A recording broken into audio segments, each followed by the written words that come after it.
Refrigerator लेने की सोच रहे हैं और दिमाग में बहुत सारे सवाल चल रहे हैं। कौन सा रेफ्रिजरेटर लूँ, कितने लीटर का लूँ, किस कंपनी का लूँ, सिंगल डोर लूँ, डबल डोर लूँ, कंप्रेसर कौन सा लूँ, कौन सी टेक्नोलॉजी लूँ। ऐसे बहुत सारे सवाल अगर आपके दिमाग में उछल कूद कर रहे हैं तो टेंशन छोड़ दीजिए।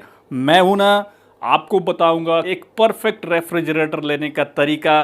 तो इस वीडियो को पूरा देखें, स्किप न करें। नमस्कार दोस्तों, जय हिंद। मेरा नाम है संतोष और आप देख रहे हैं खोजी संतोष। और अगर अभी तक आपने मेरे चैनल को सब्सक्राइब नहीं किया है तो नीचे रेड कलर के सब्सक्राइब ऑप्शन पर क्लिक करके मेरे चैनल को सब्सक्राइब कर ले, साथ साथ नोटिफिकेशन बेल को टच कर दे ताकि मेरे आने वाले टेक्नोलॉजी से रिलेटेड इन्फॉर्मेशनल वीडियो को नोटिफिकेशन आपके पास सबसे पहले पहुंचे। दोस्तों, बिना टाइम वेस्ट के आते हैं अपने टॉपिक पे। दोस्तों, जब भी हम कोई नया प्रोडक्ट खरीदने जाते हैं तो हमारे दिमाग में बहुत सारे सवाल होते हैं और उन सवाल से हम परेशान होते हैं, लेकिन फाइनली अगर हमें उस सवाल का सोल्यूशन पता हो तो हमें दिक्कत नहीं होती है कोई भी प्रोडक्ट या कोई भी सामान खरीदने में।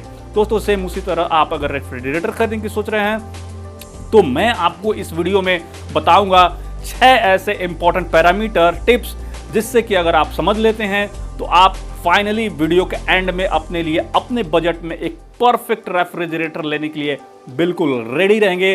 तो दोस्तों, कौन से वो 6 पैरामीटर्स, कौन से वो 6 टिप्स मैं आपको बताऊंगा इस वीडियो में। लेकिन इन 6 टिप्स में से आपको नंबर 4 और नंबर 6 का जो टिप्स होगा, पैरामीटर होगा, वो सबसे इंपॉर्टेंट होगा। दोस्तों, फर्स्ट नंबर का जो पैरामीटर है वो आता है एरिया मेजरमेंट का। जी हाँ दोस्तों, जब भी हम कभी रेफ्रिजरेटर लेने की सोचते हैं तो हम पहले ये डिसाइड कर लेते हैं कि उस रेफ्रिजरेटर को हमें रखना कहाँ है। नॉर्मली हम रेफ्रिजरेटर को किचन में रखते हैं, तो सबसे पहले हमें देख लेना है कि हम अगर बड़ा रेफ्रिजरेटर खरीद रहे हैं तो क्या उतना स्पेस हमारे किचन में है या फिर हमें उसे कहीं और जगह पे शिफ्ट करना होगा। तो दोस्तों, जितने बड़ा रेफ्रिजरेटर उतना एरिया रिक्वायरमेंट होना चाहिए।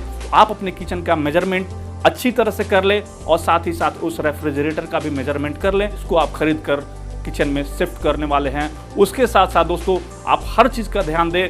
डोर आसानी से खुल जाने चाहिए और साइड बाई साइड आपको 2-2, 4-4 इंच का स्पेस होना चाहिए, क्योंकि दोस्तों रेफ्रिजरेटर एक ऐसी चीज़ होती है जो काफ़ी हीट प्रोड्यूस करता है। वहाँ पे आपको प्रॉपर वेंटिलेशन भी होना चाहिए, क्योंकि अगर प्रॉपर वेंटिलेशन नहीं होगा तो आपका रेफ्रिजरेटर बहुत अच्छे से काम नहीं करेगा। दोस्तों, आप अपने एरिया का मेजरमेंट अच्छी तरह से करें, क्योंकि वो काफ़ी इंपॉर्टेंट पैरामीटर्स होता है रेफ्रिजरेटर खरीदने से पहले। दोस्तों, दूसरा जो इंपॉर्टेंट पैरामीटर है वो है कितने लीटर का रेफ्रिजरेटर बाय करूं। ये बहुत बड़ा सवाल है, हर किसी के दिमाग में कंफ्यूजन क्रिएट करता रहता है।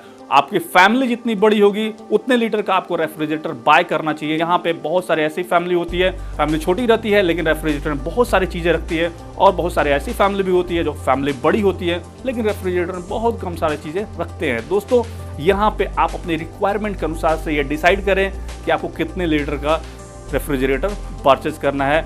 मैं आइडियली एक पैरामीटर आपको बताने जा रहा हूं। दोस्तों, अगर आपके फैमिली में 2 मेंबर हैं तो 50 लीटर से लेकर 200 लीटर का रेफ्रिजरेटर आप ले सकते हैं, और अगर आपके फैमिली में 3 से 4 मेंबर हैं तो आप 250 लीटर से 300 लीटर का रेफ्रिजरेटर बाय कर सकते हैं। दोस्तों, अगर वहीं आपकी फैमिली में 4 से 5 मेंबर हैं तो आप 300 से 500 लीटर का रेफ्रिजरेटर बाय कर सकते हैं।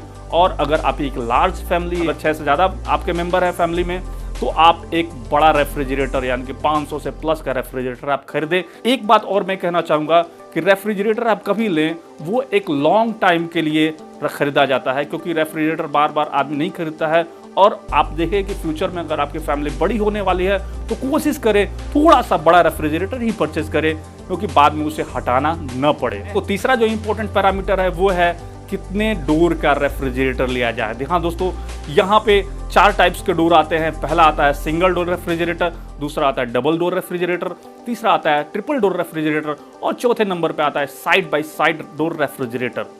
दोस्तों, जो सिंगल डोर रेफ्रिजरेटर होता है वो तो आपने देखा होगा, पुराने ज़माने से ही रेफ्रिजरेटर चला आ रहा है, जिसमें कि एक सेपरेट फ्रीजर का कंपार्टमेंट होता है और दूसरा फ्रिज का कंपार्टमेंट होता है। फ्रीजर में आप जो जमाने वाली चीज़ें जैसे आइस वगैरह आप रखते हैं, और फ्रिज में नॉर्मली वेजिटेबल्स वगैरह आप वाटर बोतल वगैरह रखते हैं। दूसरा टाइप का रेफ्रिजरेटर होता है वो होता है डबल डोर रेफ्रिजरेटर, जिसमें सेपरेट एक फ्रीजर का कंपार्टमेंट होता है जो कि ऊपर से खुलता है, और उसके नीचे एक कंपार्टमेंट होता है जो होता है फ्रिज का, जिसमें आप वेजिटेबल्स वगैरह जो भी अपने एक्स्ट्रा सामान है वो आप उसमें रखते हैं। तीसरे टाइप का जो रेफ्रिजरेटर है वो होता है ट्रिपल डोर रेफ्रिजरेटर, जिसमें कि सेपरेट आपको एक फ्रीजर का कंपार्टमेंट मिल जाता है उसके बाद आपको एक फ्रिज का कंपार्टमेंट मिलता है, और तीसरे नंबर में आपको वेजिटेबल्स और फ्रूट्स वगैरह का सेपरेट कंपार्टमेंट मिल जाता है। दोस्तों चौथे नंबर में जो रेफ्रिजरेटर आता है वो आता है side by side door refrigerator, यानी कि उसमें 2 दरवाजे होते हैं। आपने अलमारी देखा होगा, बिल्कुल उसी तरह का साइज का होता है, यानी कि उसमें बहुत ज़्यादा स्पेस होता है। वो एक लार्ज फैमिली को होता है और वो काफ़ी हाई टेक्नोलॉजी के साथ भी आता है। तो दोस्तों ये एक बड़े फैमिली के लिए, उसमें 500 से प्लस लीटर की कैपेसिटी होती है, वो एक लार्ज और बड़े फैमिली के लिए होता है। तो दोस्तों इसमें आपको डिसाइड करना है आपको कितने डोर का रेफ्रिजरेटर लेना है। दोस्तों अब मैं आपको बताने जा रहा हूं चौथा पैरामीटर जो कि काफी इंपॉर्टेंट है, किस टाइप का कंप्रेसर लिया जाए। कंप्रेसर 2 तरह के आते हैं, पहला आता है नॉर्मल कंप्रेसर और दूसरा आता है इन्वर्टर बेस्ड कंप्रेसर। दोस्तों नॉर्मल कंप्रेसर जो सिंगल डोर दरवाजे होते हैं उसमें नॉर्मल कंप्रेसर होता है। नॉर्मल कंप्रेसर और इन्वर्टर कंप्रेसर में थोड़ा डिफरेंसेस है, वो आप समझ लीजिए। उसके प्लस और माइनस दोनों पार्ट होते हैं। नॉर्मल कंप्रेसर के जो रेफ्रिजरेटर है वो थोड़े सस्ते होते हैं as to compare inverter based refrigerator में। इन्वर्टर बेस्ड कंप्रेसर वाले रेफ्रिजरेटर थोड़े महंगे होते हैं। दोस्तों इन्वर्टर बेस्ड कंप्रेसर जो होते हैं वो थोड़े पावर एफिशिएंट होते हैं। नॉर्मल कंप्रेसर में जब रेफ्रिजरेटर का टेम्परेचर रीच कर जाता है तो कंप्रेसर वहां से टक करके बंद हो जाता है, और फिर जब टेम्परेचर बढ़ता है तो वहां पे कंप्रेसर फिर टक करके स्टार्ट होता है और वहां पे एक हैवी पावर कंजप्शन होती है।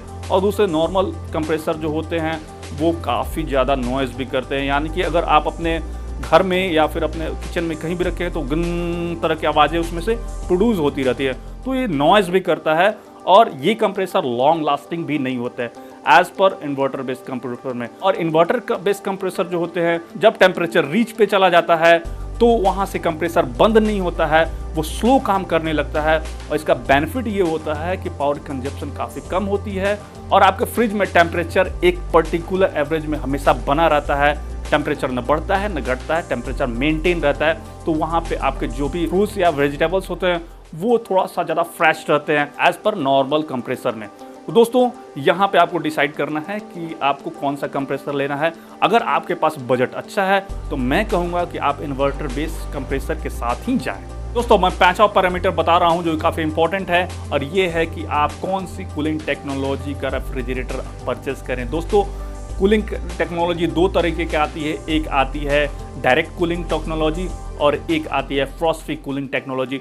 दोस्तों इस दोनों कूलिंग टेक्नोलॉजी के अपने फ़ायदे भी हैं, अपने नुकसान भी है। डायरेक्ट कूलिंग टेक्नोलॉजी जो कि सिंगल डोर रेफ्रिजरेटर में आते हैं वो पुरानी टेक्नोलॉजी होगी, और फ्रॉस्ट फ्री टेक्नोलॉजी जो कि नए टेक्नोलॉजी है जो कि बड़े बड़े फ्रिज में रेफ्रिजरेटर में आते हैं, थोड़े से महंगे होते हैं एज पर compare direct cooling technology. Direct cooling technology में एक प्रॉब्लम होता है कि वहाँ पे आपको फ्रीज़र में आपको हमेशा बर्फ़ निकालना पड़ेगा। हर 8-10 दिन पे आपने देखा होगा कि फ्रीज़र वाले कंपार्टमेंट में बर्फ़ जम जाती है और उससे आपको निकालना पड़ता है मैनुअली। लेकिन फ्रॉस्ट फ्री टेक्नोलॉजी में आपको ये वर्क नहीं करना पड़ता है। दोस्तों फ्रॉस्ट फ्री टेक्नोलॉजी की पावर कंजप्शन थोड़ी सी ज़्यादा होती है as per direct cooling technology refrigerator में, क्योंकि फ्रॉस्ट फ्री कूलिंग टेक्नोलॉजी और रेफ्रिजरेटर में थोड़े छोटे फैंस लगे होते हैं जो कि फैंस उस रेफ्रिजरेटर में हवा को सर्कुलेट करते रहते हैं, जिसका बेनिफिट ये होता है कि आपके फ्रीजर वाले कंपार्टमेंट में बर्फ़ नहीं जमती है और आपके फ्रिज में बराबर टेम्परेचर हर एक कोने में एयर सर्कुलेशन के द्वारा दौड़ती रहती है,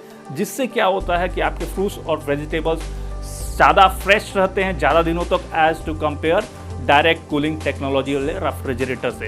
तो दोस्तों कुल मिला जुला के बात यह है कि अगर आपके पास बजट अच्छा है तो मैं ये कहूँगा आप फ्रॉस्ट फ्री कूलिंग टेक्नोलॉजी वाले रेफ्रिजरेटर को ही परचेस करें। तो अब मैं आपको बता रहा हूँ सबसे इंपॉर्टेंट पैरामीटर 6ठे नंबर का, जो कि है स्टार रेटिंग। जी हाँ दोस्तों, स्टार रेटिंग क्यों इंपॉर्टेंट है? क्योंकि ये सीधे सीधे आपको पॉकेट को इफेक्ट डालता है। दोस्तों लोग पूछते हैं कि मैं कितने स्टार का कोई भी प्रोडक्ट परचेस करूं, तो दोस्तों मैं वहां पे ये कहता हूं कि जितना ज़्यादा हो सके उतने ज़्यादा का स्टार्स के वाले से आप प्रोडक्ट परचेस करें, क्योंकि आपके बिजली के बिल कम आएंगे। और दोस्तों रेफ्रिजरेटर एक ऐसी चीज़ होती है जो कि हमारे घर में हमेशा चलता रहता है, यानी कि 365 दिन 24 घंटे आपका रेफ्रिजरेटर वर्क करता रहता है। तो दोस्तों जो प्रोडक्ट ज़्यादा वर्क करेगा वो ज़्यादा पावर भी कंज्यूम करता है, और अगर आपका स्टार रेटिंग कम है तो आपका बिजली का बिल ज़्यादा आएगा। एक एवरेज कैलकुलेशन बता दूं दोस्तों, अगर आपने 5 स्टार रेटिंग का रेफ्रिजरेटर या फ्रिज परचेस किया है तो आप साल में एक एवरेज आप 1800 से 2000 रुपये तक की बिजली की बचत कर सकते हैं। तो दोस्तों मैं यहाँ पे कहूँगा आप ज़्यादा से ज़्यादा स्टार्स की रेफ्रिजरेटर परचेस करें ताकि आपका बिजली का बचत हो सके और आपकी पॉकेट भी सही रहे। दोस्तों ये थे 6 इंपॉर्टेंट पैरामीटर, आपको कैसे लगे, और आई होप कि आपने अभी तक अपने लिए अपने बजट में एक परफेक्ट रेफ्रिजरेटर चूज कर लिया होगा। दोस्तों अगर ये वीडियो आपको अच्छी लगी तो प्लीज़ एक लाइक कर दें और अपने दोस्तों को भी शेयर कर दें, साथ साथ चैनल को सब्सक्राइब कर ले। मिलते हैं एक नए इंफॉर्मेशनल वीडियो के साथ, तब तक नमस्कार, जय हिंद, वंदे मातरम।